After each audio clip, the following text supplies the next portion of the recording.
What is going on, everyone? Welcome to another very exciting episode right here on the MIgardener channel.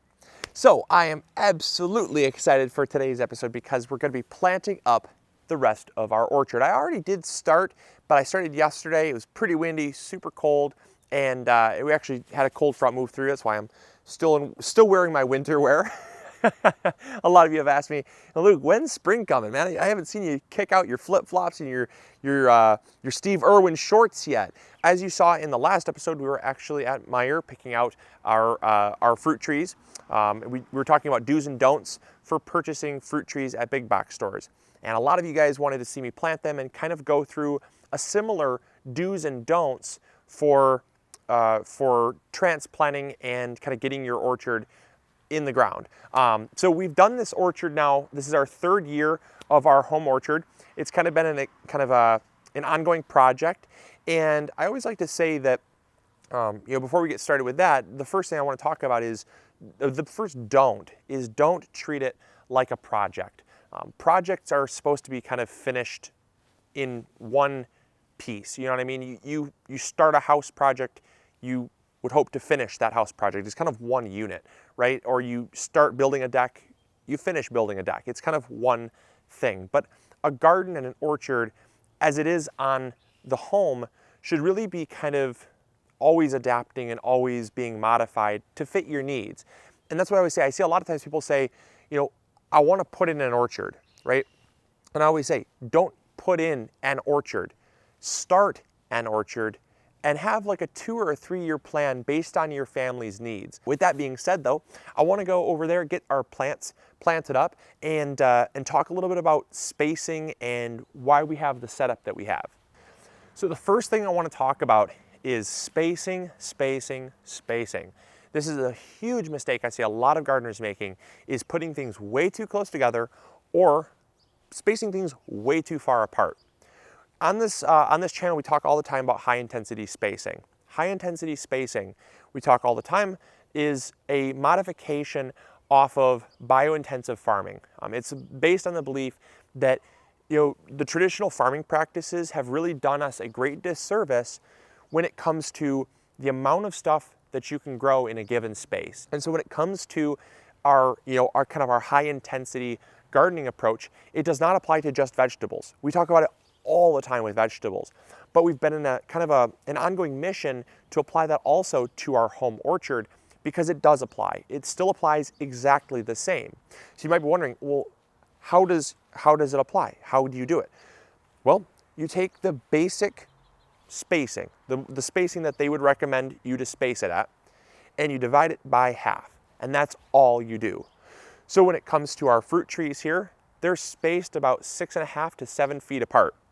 And that's because traditionally they would say space about 14 feet apart between trees. What we want to do is we want to have the tree's canopy just barely overlapping. It's going to do a lot of things. It's going to do exactly the same type of stuff that happens in your vegetable garden. The first thing that's going to happen is it's going to shade the soil. Just like in your vegetable garden, you want that foliage to cover the soil. When it shades the soil, it's going to protect the soil from solar radiation. So it's going to protect the soil microbes, which is the life of your soil. It's going to help the soil to not bake and cake, which helps the structure of your soil. It also is going to help protect the soil from evaporation. So your soil is going to stay damp longer, and that means your trees are going to be healthier and less stressed. It also is, because it's going to be less stressed, it's also going to prevent against pests, because pests will hone in on stressed and diseased trees or plants in general. The last thing that will really benefit is with pollination. You need a cross from a tree of the similar species, or a tree of the same species, I should say, to increase fruit set. What's really nice is that when you have trees where the foliage is just barely starting to cross, you're going to have a bee that's going to go from one flower to the next without ever realizing that it moved from tree to tree.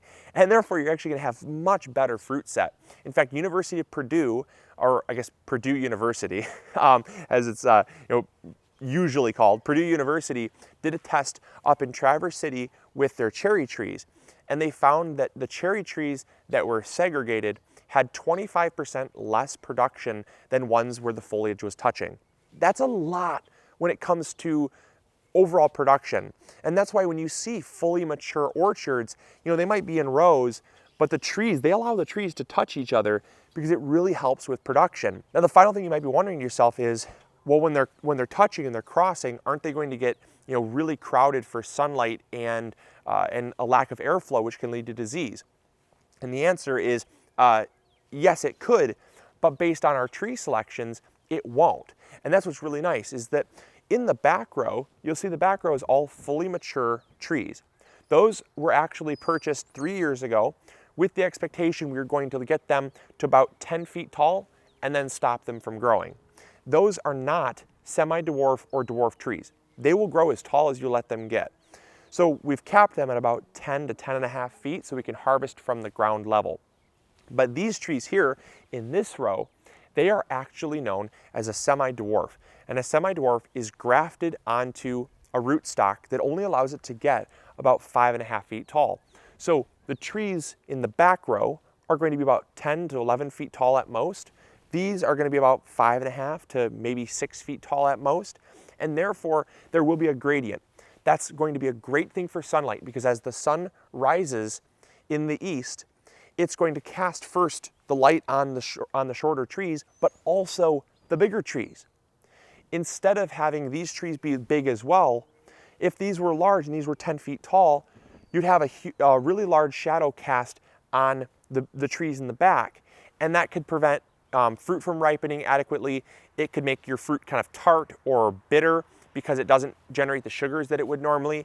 It also can lead to things like disease if dew stays on the leaves very long and doesn't dry in the sun. So this is really going to be great. It's a wonderful technique to increasing the production value of a space of land, is by staggering them so that the sunlight is evenly distributed.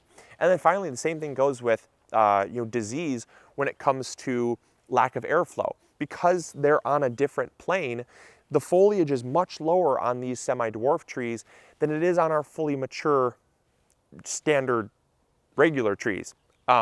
So the ones that are like 11 feet tall, the foliage is much higher, so the airflow is not being blocked by anything because it's on a completely different, it's a completely different height. So those are really the biggest concerns a lot of people have with putting their trees close. And as long as you maintain them and as long as you prune them, which we have videos on, and I encourage you to watch those videos, you shouldn't have too many problems with growing trees this close. Again, we have our trees spaced about 7 feet apart, and that is a wonderful spacing to ensuring that you can get the most bang for your buck out of your land. So with that being said, let's get in here, let's plant these trees up, because I want to talk just about a couple things with planting. All right, so before we start digging the hole, the first mistake I see a lot of people making is not making their hole big enough. They'll take the pot here and they'll dig it as close as they possibly can to the pot. You need to dig about 2 times the diameter of the pot. That's going to give you a really nice large hole so that the roots can move throughout that hole and aren't going to hit a wall as soon as they break free from their root ball. All right, now that we got the plug removed, we're just going to dig all this soil here, loosen it up, and dig our hole. Alrighty, so we're ready to plant the tree now.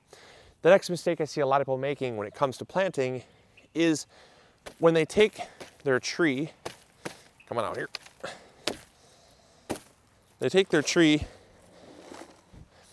and they bury it too deep. This is a very common problem and one that is really easily prevented. All you have to do is make sure that the original soil level is not below the soil level that you're transplanting into.